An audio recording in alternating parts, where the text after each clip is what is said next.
Good morning eight standard. So students, आज हमने chapter number 13 start करना है। चैप्टर का नेम है सूरदास के पद। तो जैसे कि बच्चे आप जानते हो, सूरदास जी जो थे वो श्री कृष्ण जी के भक्त थे। आपको सुनकर हैरानी होगी, आश्चर्य होगा कि सूरदास जो थे उनको दिखाई नहीं देता था, परंतु वो श्री कृष्ण के इतने बड़े भक्त थे कि वो बिना आँखों के ही उसे अच्छी तरह से समझते थे। और उन्होंने उनकी भक्ति को अपनी आँखों के मन की आँखों में छिपा कर रखा था और उन्होंने अपने मन से ही श्री कृष्ण को देखकर उनकी लीलाओं का वर्णन किया है। तो आज इस चैप्टर में हमने पढ़ना है कि किस प्रकार जो गोपियाँ हैं वो श्री कृष्ण जी की बारे में बातें करते हुए उसके उलाहने दे रही हैं। उलाहने होते हैं बेटे बातें सुनानी। किसको बातें सुना रही हैं? यशोदा को। क्या सुना रही हैं?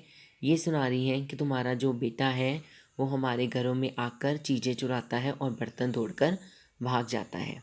तो यशोदा क्या कहती है या उनसे वो कहते हैं, स्टार्ट करते हैं। जसुदा कह लो कीजे कानी, दिन प्रतिदिन कैसे सह परत है। ठीक है, कानी मैंने संकोच, संकोच मैंने झिझक।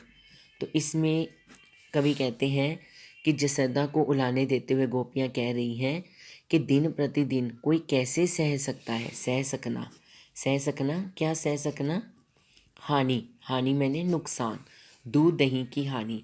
तो गोपियाँ यशोदा को उलाहने देते हुए कहती हैं कि कौन रोज रोज दूध दही की हानि को सह सकता है। अपनी या बालक की करनी जो तुम देखो आनी।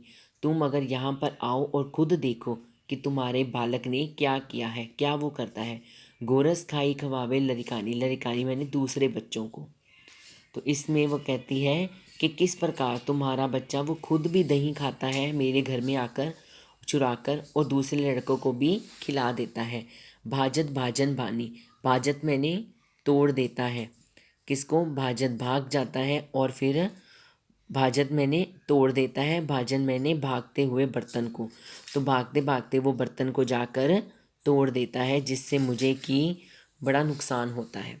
तो इसमें गोपियाँ उलाने देते हुए कह रही हैं कि अगर रोज़ रोज़ कोई कैसे हानि सह सकता है दूध दही की।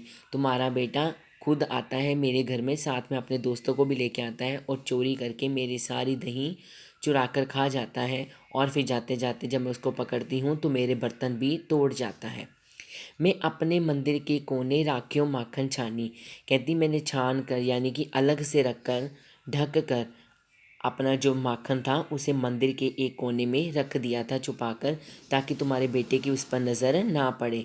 साईं जाए तिहारे ढोटा, लेकिन तुम्हारा पुत्र इतना तेज है कि लीनो ही पहचाने। उसने झट से पहचान लिया और उसमें से जाकर माखन चुरा लिया।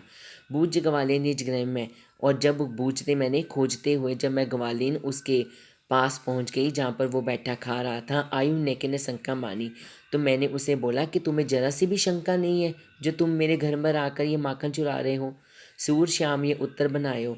तो श्याम सुंदर जी ने उसकी ये बात सुनकर उत्तर दिया, चीटित काढ़ पानी, कहता गोपी मैं तो कुछ भी नहीं कर रहा था, मैं तो तुम्हारे दही में जो चींटियाँ पड़ गई थी उसे अपने हाथों से निकाल रहा था। तो बड़े ही भोले स्वर में उनने उनका वर्णन किया है कि जब वो पकड़े जाते हैं तो वो ये बहाना बनाते हैं। आगे है, कन्हैया तू नहीं मोहे डरात, शटरस कड़े छत पर गर चोरी कर कर खात। कहते कन्हैया तू नहीं मुझे डरा रहा है, तेरे घर में तो इतने व्यंजन पड़े हुए हैं, ठीक है, जिस तुम्हारे, लेकिन तू अपने घर के छोड़कर घर घर जाकर चोरी करता है। बकत बकत तो से पचहारी, ठीक है, मैं तो तुझे बोल बोल कर परेशान हो गई हूँ। नौके लाज ना आई, लेकिन तुम्हें जरा लाज नहीं आती। ब्रज प्रागन सिकदार में है, तुम जानते हो कि ब्रज में तुम्हारे पिताजी सिकंदर की तरह है उनका नाम, सब उसे प्यार से नंद जी कहते हैं। तू ताकी करे ननहाई, लेकिन तू उनकी हर तरफ बदनामी कर रहा है, बेइज्जती कर रहा है। पूत सपूत भयो कुल मेरे, अब मैं जानी बात, लेकिन अब मैं एक बात जान गई हूँ कि मेरे घर में सपूत बच्चा नहीं बल्कि कपूत बच्चा पैदा हुआ है जो मुझे घर घर जाकर बेइज्जत करता है। सूर श्याम अब लो तू ही बख्स्यो तेरी जान घात, कहते कि अब मुझे लगता है कि श्यामा अब तू हमारी बदनामी कर कर ही रहेगा, तू हमारी जान को बख्शने वाला नहीं है। अब मुझे ये बात समझ में आ गई है।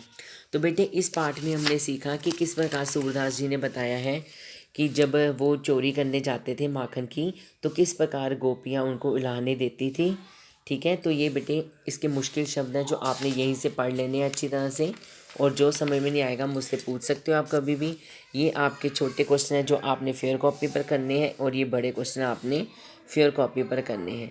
ये मैं आपको रिटर्न फॉर्म में भेज रही हूँ जो आपने करने हैं। ठीक है, उसके बाद बेटे आपकी बैक एक्सरसाइज है। ग्वालिनी ने माखा कहाँ छिपा कर रखा था, मंदिर के कोने में या मंदिर की छत पर।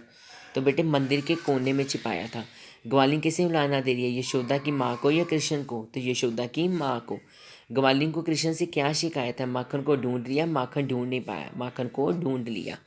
छानी शब्द का प्रचलित हिंदी रूप पहचानो, छानना या छिपाना, छिपाना। ठीक है, इसमें जो पंक्तियाँ छूट गई हैं वो आपने बुक में से बेटे चैप्टर में से देख के भरना है खुद ही। उसके बाद बेटे हिंदी पर्याय दिए हुए हैं। जसोदा मैंने